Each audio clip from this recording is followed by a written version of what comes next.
Sir పాపం కేసీఆర్ గారు మాజీ ముఖ్యమంత్రి సిక్కయ్య పాపం ఉన్నారు కదా కూర్చొని అసలు ఎందుకు ఓడిపోయామని అందరినీ పండితుల్ని పూజారులని మేధావుల్ని కూర్చోబెట్టి చర్చ పెట్టారంట సార్.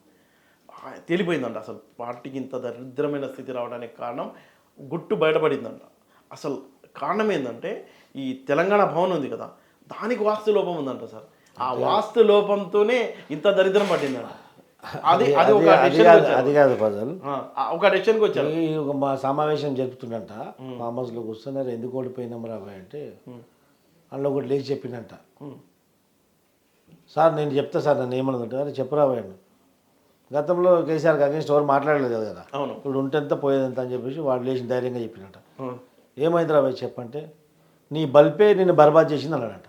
అచ్చా, కేసీఆర్ గారు నీ బల్పే నిన్ను బర్బాద్ చేసింది, నీ అహంకారం నేను నాశనం చేసింది, నీతో పాటు మమ్మల్ని కూడా నాశనం చేసినవారు ఆయన, నీ మీద మలువై అన్నాడట. అచ్చా, అరే పట్టుకోర్రా అని అంటే ఉడికిపోయినట్టు అక్కడి నుంచి వాడు. అచ్చా, ఈ విధంగా అలా జరిగింది. ఇప్పుడైతే ఓపెన్ అయింది, ఇప్పుడు తెలంగాణ భవన్ వాస్తు మార్చబోతున్నారంట. ఇప్పుడు జ్ఞానోదయం అయింది తెలిసింది. అయినప్పటికి కూడా ఆడ మూర్ఖుడు దాన్ని అంగీకరించట్లేదు, దానికి వాస్తు చేస్తున్నాడు. నువ్వు 1,00,000 వాస్తులు చేసి సెక్రటరీలా కట్టుకున్నావు కదా, అసెంబ్లీ పోయింది అంతే. మరి అది ఇప్పుడు తెలంగాణ పార్లమెంట్ పోతుంది.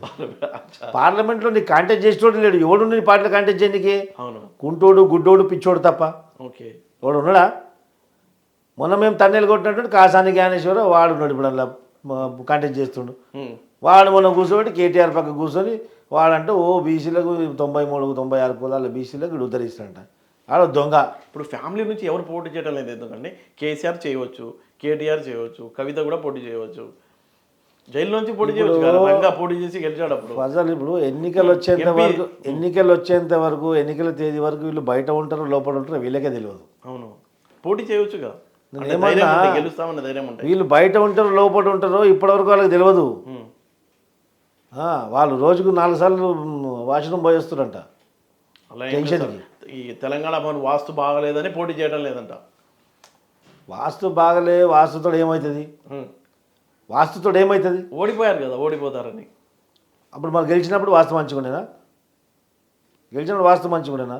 ఏమో వాళ్ళకి చెప్పిన పంతులు వాస్తు కాదు ఖరాబ్ ఉన్నాడా అని బుద్ధి చక్కగా ఉంటే అన్నీ కరెక్ట్ అవుతాయి. ఆ బుద్ధి సరిగ్గా లేకనే ఇట్లా గడ్డి తినే పరిస్థితి వచ్చింది. ఇప్పుడైతే మారుస్తున్నారు తెలంగాణ భవన్ వాస్తు.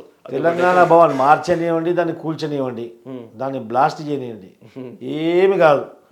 ఇప్పుడు కేసీఆర్ అనేది ముగిసిన అధ్యాయం. ఇప్పుడు కేసీఆర్ అనేది మొత్తం ముగిసిన టాపిక్. కేసీఆర్ అనేది ఇప్పుడు తలకిందులు కాలు మీదకి పెట్టినా కానీ కేసీఆర్కి ఓటేడు.